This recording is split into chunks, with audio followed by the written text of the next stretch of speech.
그 시각 태수는 어두운 차 안에 앉아 있었다. 젊었을 때보다 훨씬 조심스러운 일이죠. 그날 미정 씨는 자신도 모르게 그 남자의 손끝에서 오래된 체온을 느꼈습니다. 그 남자는 정수기 필터를 갈아주던 사람이었고 그녀는 그에게 유자청 한 병을 받았죠. 하지만 따뜻한 호의 뒤엔 누군가는 감추고 싶은 진실을 숨기고 있었습니다. 야, 잠깐만요. 문 닫기 직전 피자 한 판을 들고 달려오던 남자와 어깨가 스쳤다. 균형을 잃은 미정의 몸을 그가 급히 붙잡았다. 괜찮으세요? 아, 죄송해요. 닿는 줄 몰랐어요. 남자의 손은 따뜻했고 미정은 순간 당황했다. 피자 상자 위로 김이 모락모락 피어올랐다. 급하셨어요? 네, 어머니 약 사드리려고요. 낮에 왔을 땐 문 닫혀 있어서. 미정은 피자를 든 그의 손과 얼굴을 번갈아 보며 웃음을 흘렸다. 그날 피자 사러 뛰느라 약국까지 달려온 사람 처음 보네요. 그 정수기 기사님 맞으시죠? 네, 며칠 전에 필터 교체해드렸던. 남자의 말투는 조심스러웠고 눈빛은 선했다. 그날 밤 집에서 미정은 전기장판 위에 앉아 조용히 혼잣말을 했다. 사람 손이 이렇게 따뜻했었나? TV에서는 예능 프로그램이 떠들썩하게 흘러나왔지만 그녀의 머릿속은 온통 낮에 그 장면뿐이었다. 엄마, 방금 웃었어? 딸 유진이 방문을 열고 고개를 내밀었다. 아니, 그냥 TV에 이상한 거 나와서. 진짜야? 요즘 웃는 거 거의 못 본 것 같아서. 그냥 그 정수기 기사님 있잖아. 피자 들고 뛰어오다가 나랑 부딪혔는데 좀 귀엽더라. 딸은 고개를 갸웃하며 말했다. 엄마, 요즘 그런 남자들 조심해야 해. 혼자 사는 중년 여성한테 일부러 접근하는 경우 많아. 그 말에 미정은 마음이 찬물처럼 식었다. 하지만 또 한편으론 이상하리만큼 따뜻했다.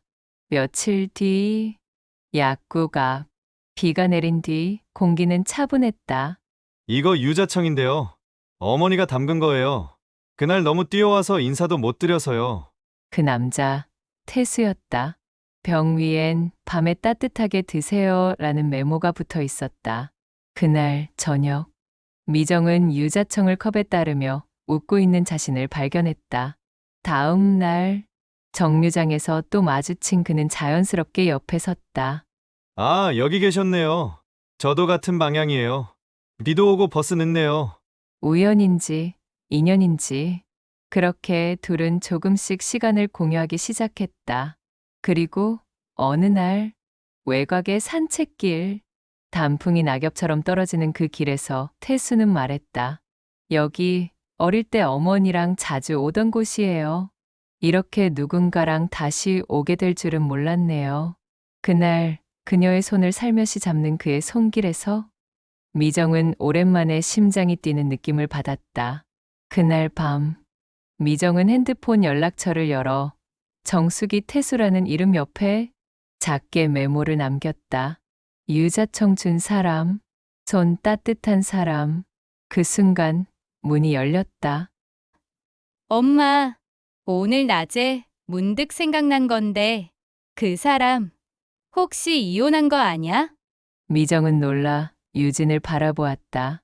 그건 모르겠는데. 왜? 그냥 요즘은 다 이혼도 숨기고 연애하잖아. 엄마가 너무 빨리 마음 주는 거 아니야? 그 말에 미정은 말없이 고개를 끄덕였다. 그녀 자신도 미처 물어보지 못했던 질문이었다. 엄마, 난 그 사람 진짜 이상해. 너무 빠르잖아. 만난 지 얼마나 됐다고 산책에 유자청에. 유진은 핸드폰을 내려놓고 고개를 저었다. 그냥 이혼한 사람 맞는 것 같아. 엄마한테 말 안 한 거지. 그런 남자들 요즘 많아. 미정은 침묵했다. 사실 태수의 가족 이야기는 들은 적이 없었다. 그저 조용히 혼자 살고 있다고 했던 기억뿐이었다. 혹시 그 사람 SNS 같은 거는? 찾아봤지. 이상하게 이름 검색하면 안 나와. 전화번호도 일회용 같은 번호 같고. 유진의 말은 점점 날이 서갔다. 엄마, 우리가 모르는 사람한테 너무 마음 열지 마. 괜히 상처받는 건 엄마야. 그 시각 태수는 차 안에서 전화를 받고 있었다. 아니, 나중에 얘기하자니까. 지금은 그런 얘기 꺼내지 마. 당분간 연락하지 말라고 했잖아. 상대방의 목소리는 들리지 않았지만 그의 얼굴은 굳어 있었다. 그 사람이랑은 상관없는 일이야. 그러니까 괜히 건들지 말라고. 내가 다 정리한다고 했잖아. 전화를 끊은 뒤 태수는 뒷좌석의 놓인 봉투를 바라보았다. 그 안에는 법원 등기 우편, 그리고 한 장의 사진이 들어 있었다. 그 사진엔 미정과 태수가 산책하던 그 장면이 있었다. 누군가 그 장면을 몰래 찍어 보낸 것이다. 다음 날, 엄마, 그 사람 전에 결혼했는지 물어봤어? 아니, 그걸 어떻게 바로 물어봐. 그런 거 쉽게 꺼내는 이야기 아니야. 그런 말 안 해도 알 수 있어. 엄마, 그 사람이 말 안 하면 엄마가 속아줄까봐 가만히 있는 거지. 그런 건 정직이 아니야. 미정은 고개를 숙였다. 마음 한쪽에선 계속 찝찝함이 일고 있었다. 하지만 태수와 함께 있을 땐 그 감정들이 묻혔다. 그 사람 옆에 있으면 나 그냥 사람이 된 기분이야. 누구 엄마도 아니고 누구 딸도 아닌 나, 미정. 딸은 입술을 깨물었다. 그 사람, 진짜 엄마 좋아하는 거 맞아? 아님 엄마 외로워 보이니까 접근한 거 아니야? 며칠 후, 미정은 태수와 동네 작은 분식집에서 만났다. 비 오는 저녁, 바깥은 흐리고 조용했다. 우리 유진이 말이야. 요즘 사춘기처럼 까칠해졌어. 그럴 수도 있죠. 딸이 엄마를 지켜주고 싶은 마음. 그거 이해가 가요. 미정은 조심스럽게 물었다. 혹시 태수 씨, 예전에 결혼한 적 있어요? 태수는 순간 젓가락질을 멈췄다. 네, 있었어요. 지금은 정리된 관계고 애도 없습니다. 왜 지금까지 말 안 했어요? 미정 씨가 부담스러워할까봐 괜한 벽이 생기면 그게 더 싫었어요. 그는 고개를 숙였다. 그 순간 미정은 눈앞에 있던 유진의 말이 떠올랐다. 그런 건 정직이 아니야. 집으로 돌아온 뒤 엄마, 말했어? 그 사람한테? 응, 결혼한 적 있다고 했어. 근데 다 정리됐대. 유진은 말없이 앉아 있었다. 엄마, 나는 엄마가 행복했으면 좋겠어. 근데 무서워. 그 사람이 나쁜 사람일까봐. 그날 밤 거실에서 혼자 앉아 있던 미정은 태수가 준 유자청 병을 바라보았다. 그리고 그 병 뒤에 붙은 메모를 다시 읽었다. 밤에 따뜻하게 드세요. 그 따뜻함 속에 진짜 감정이 있었을까? 정미정 씨 맞으시죠? 낯선 여자였다. 약국 문을 닫고 나오던 찰나 골목 어귀에서 그녀가 말을 걸었다. 누구시죠? 여자는 얇은 미소를 지으며 다가왔다. 검은 자켓, 정돈된 긴 머리, 낯설면서도 불쾌한 위압감이 느껴졌다. 박태수 씨 만나고 계시죠? 그 사람 전처입니다. 그 순간 미정 씨는 머릿속이 하얘졌습니다. 그러나 더 충격적인 건 그 여자가 건넨 이야기들이었습니다. 혹시 이거 보실래요? 여자는 봉투 하나를 건넸다. 열어보니 사진 몇 장이 들어 있었다. 공원, 분식집, 그리고 약국 앞. 전부 미정과 태수가 함께 있는 모습이었다. 누가 이걸? 그 사람이 아직도 저랑 묶여 있는 거 알고 계셨나요? 채무 관계요. 명의도 제 이름으로 남아 있고요. 정리됐다고요? 아니에요. 그 사람 다 숨기고 있어요. 미정은 입술을 꾹 다물었다. 사진 속 자신이 너무 평온해 보여서 그 평온함이 더 부끄럽고 아프게 느껴졌다. 전 그 사람한테 감정 없어요. 그냥 다른 여자도 나처럼 속지 않았으면 좋겠어서요. 그녀는 마지막으로 말했다. 그 사람, 손은 따뜻해도 마음은 차가운 사람이에요. 그날 밤 미정은 침대에 앉아 핸드폰을 만지작거렸다. 연락처엔 아직 손 따뜻한 사람이라는 이름이 남아 있었다. 그 이름을 바라보다 그녀는 천천히 삭제 버튼을 눌렀다. 그녀는 조용히 지우고 조용히 앉아 딸의 방을 향해 조심스레 발걸음을 옮겼습니다. 유진, 잠깐만 얘기 좀 할 수 있을까? 유진은 이어폰을 빼고 돌아봤다. 그 사람, 전에 결혼했던 거 사실이야. 근데 그냥 그게 다가 아닌 것 같아. 엄마, 설마 그 여자랑 마주친 거야? 미정은 고개를 천천히 끄덕였다. 사진도 줬어. 법적인 서류도 뭔가 정리가 안 된 문제들이 많은 것 같더라. 유진은 한참 말을 잇지 못했다. 엄마, 그 사람 아직 연락해? 아니, 지금은 받고 싶지도 않아. 그 시각 태수는 어두운 차 안에 앉아 있었다.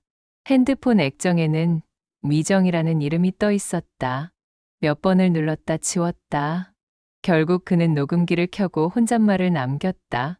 미정 씨, 그날 이후로 뭐라고 말을 해야 할지 모르겠네요. 당신한테 다 말하지 못한 거 미안해요. 그게 나였어요.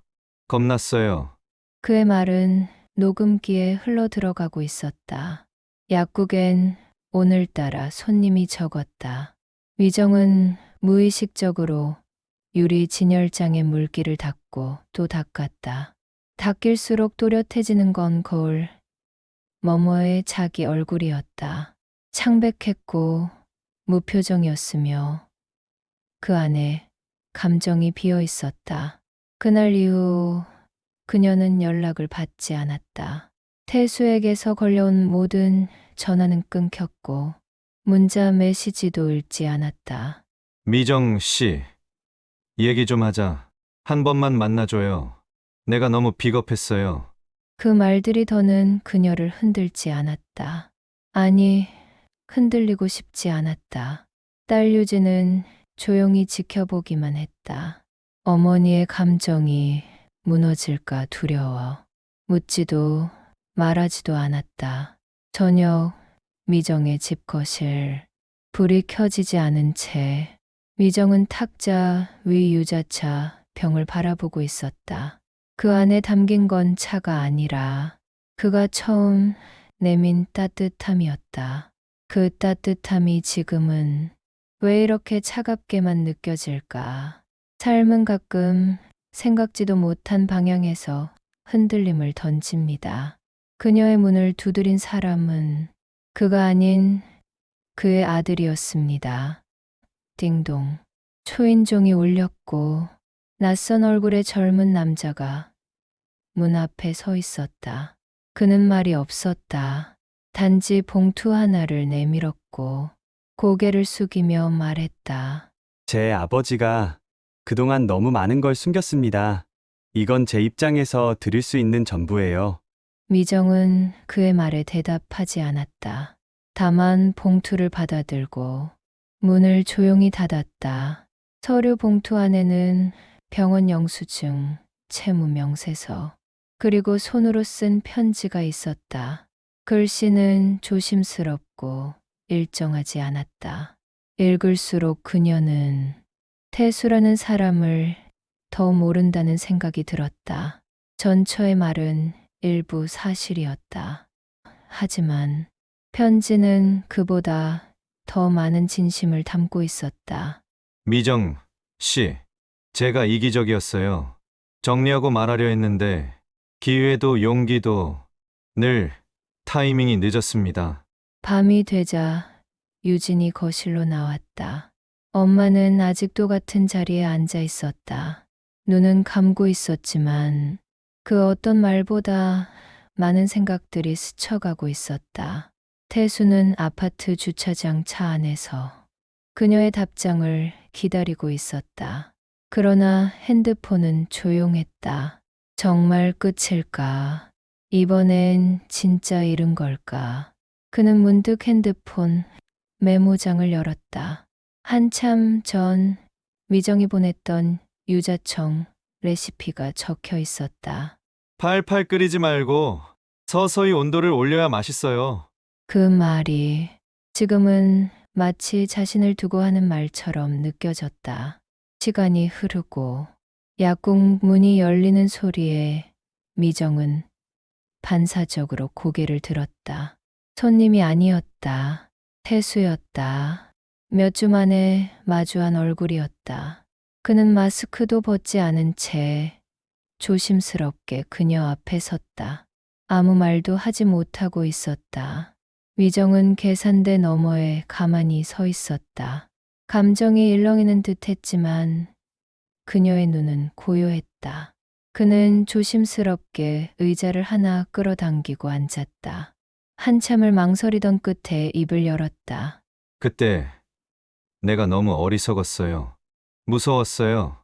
미정 씨 잃는 게 그녀는 아무 말도 하지 않았다. 태수의 말은 계속되었지만 목소리는 점점 가라앉아 갔다.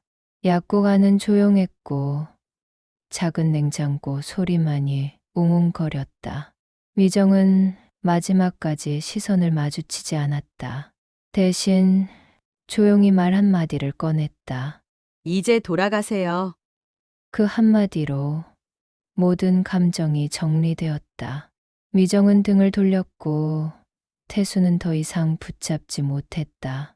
그의 걸음이 약국 문을 나서는 순간 그녀는 한 번도 고개를 들지 않았다.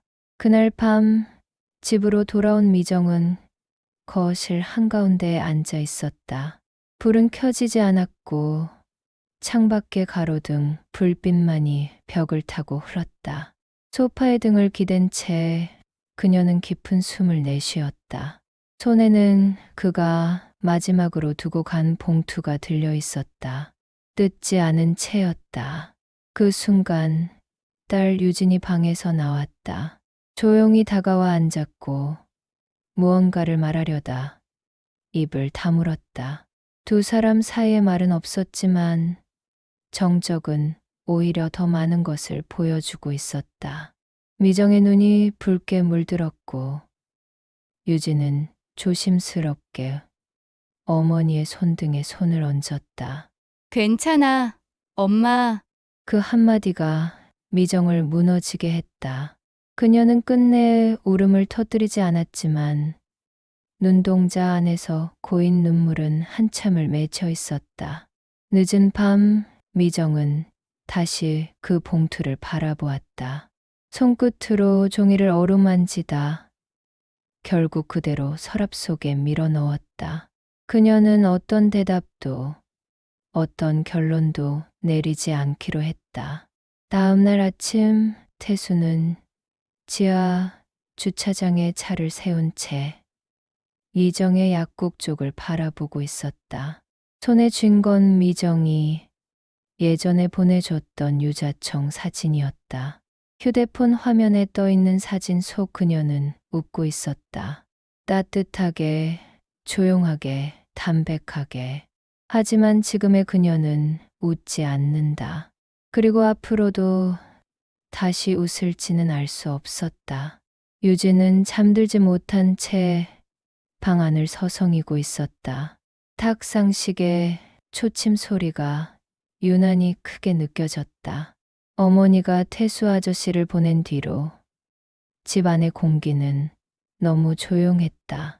유진은 조심스레 문을 열고 부엌 쪽을 바라보았다. 불 꺼진 부엌, 식탁에 앉아있는 미정이 보였다. 그녀는 커피잔을 두 손으로 감싼 채 움직이지 않았다. 마치 시간까지 멈춘 듯 했다. 유진은 천천히 다가가 마주 앉았다. 한참의 침묵. 미정이 먼저 고개를 들었다. 잠이 안 오니? 유진은 고개를 끄덕였다. 그리고는 조용히 입을 열었다. 엄마. 사실 나 아저씨 전처분 봤어. 미정의 손이 멈췄다. 눈빛이 흔들렸다. 유진은 계속 말을 이어갔다. 그날 엄마 없는 약국에 오셨어. 나한테 말 걸었고 이상했어. 내 이름을 알고 있었고 우리 집 구조도 알고 있었어. 미정은 말없이 유진을 바라보았다. 마음 한켠이 서서히 갈라지는 듯했다. 그녀는 커피잔을 내려놓고 의자에 등을 기대며 눈을 감았다. 왜 말을 안 했어? 유진은 고개를 숙였다. 말하지 못한 이유가 너무 많았다. 엄마가 상처받을까 두려웠고 이미 많이 힘들어 보였기 때문에. 하지만 그보다 더 큰 이유는 자신조차 그 상황이 무서웠기 때문이었다. 그 아저씨가 다시 엄마랑 잘 되면 우리랑도 같이 살 거라고 했어. 미정은 말없이 웃었다. 그 웃음엔 슬픔이 짙게 섞여 있었다. 모든 퍼즐이 맞춰지고 있었다. 태수가 미정에게 왜 그렇게 불안해했는지, 전처가 왜 갑자기 등장했는지, 새벽 바람이 창문 틈으로 스며들었다. 미정은 조용히 자리에서 일어섰다. 유진의 어깨를 감싸 안으며 낮은 목소리로 말했다. 엄마가 다 지킬게. 하지만 그 말엔 확신이 없었다. 다만 그렇게 말해야 할 것 같아서 꺼낸 말이었다. 그날 새벽 부엌 불은 꺼지지 않았다. 문이 반쯤 열린 채로 남아 있었고 그 사이로 들어오는 어둠은 깊고 차가웠다. 다음 날 아침 미정은 평소보다 일찍 약국 문을 열었다. 손님이 오기 전 해야 할 일이 있었다. 그녀는 의약품 진열대를 정리하며 혼잣말처럼 중얼거렸다. 오늘은 끝내자. 그녀는 책상 서랍에서 봉투를 꺼냈다. 지난밤 유진이 잠든 후 결국 뜯어본 서류. 그 안에는 태수 명의의 공동명의 제안서와 전처 명의의 인감 사본, 가족관계 증명서까지 포함되어 있었다. 그리고 그 아래에는 짧은 메모 한 장이 끼워져 있었다. 이 정도면 미정 씨 딸과도 가족이 될 수 있겠지? 미정은 메모를 접어 서랍 안에 다시 넣었다. 그리고 다른 봉투 하나를 들고 약국을 나섰다. 향한 곳은 변호사 사무실이었다. 서류를 내밀며 그녀는 담담하게 말했다. 이거 증거로 쓸 수 있겠죠? 제 이름 빼고 공동명의 요구한 거. 전처 인감까지 들어있는 이 상황. 변호사는 고개를 끄덕였다. 미정은 처음으로 진심으로 웃었다. 조용히 그러나 단단하게. 그날 오후 태수는 지하 주차장에서 그녀를 기다리고 있었다. 차 안에서 미정의 모습을 발견하자마자 차 문을 열고 다가왔다. 미정 씨, 잠깐 얘기 좀 해요. 정말 설명해야 할 게 많아요. 그녀는 대답 대신 한 장의 종이만 건넸다. 내용 증명서였다. 태수는 얼굴이 굳었다. 저 사람, 당신 옆에 계속 있었죠. 저랑 연애하는 동안에도. 미정은 차가운 목소리로 말했다. 태수는 말문이 막힌 듯 아무 말도 하지 못했다. 그녀는 그를 향해 마지막 한마디를 남겼다. 이제 그 여자와 행복하세요. 저는 끝까지 정리하고 갑니다. 그리고 돌아선 그녀의 눈동자는 단단했다. 지하 주차장을 빠져나오며 미정은 휴대폰으로 딸에게 문자를 보냈다. 오늘 저녁에 너랑 고기 먹으러 갈까? 유진은 금세 답장을 보냈다. 응, 좋아. 엄마, 뭐 좋은 일 있어? 그녀는 짧게 대답을 보냈다. 응. 오늘은 좀 웃고 싶어서. 밤, 유진의 방. 유진은 미정이 내민 또 다른 서류를 바라보며 눈이 동그래졌다. 그것은 태수와 관련된 고소장 초안이었다. 미정은 말했다. 이건 그냥 마음의 보험이야. 실제로 안 해도 돼. 근데 엄마 마음은 여기까지 왔다는 걸 알아도 유진은 조용히 고개를 끄덕였다. 그 말의 무게를 이해했기 때문이다. 두 사람은 나란히 앉아 불을 끄고 창밖을 바라보았다. 밤하늘은 유난히 맑았다.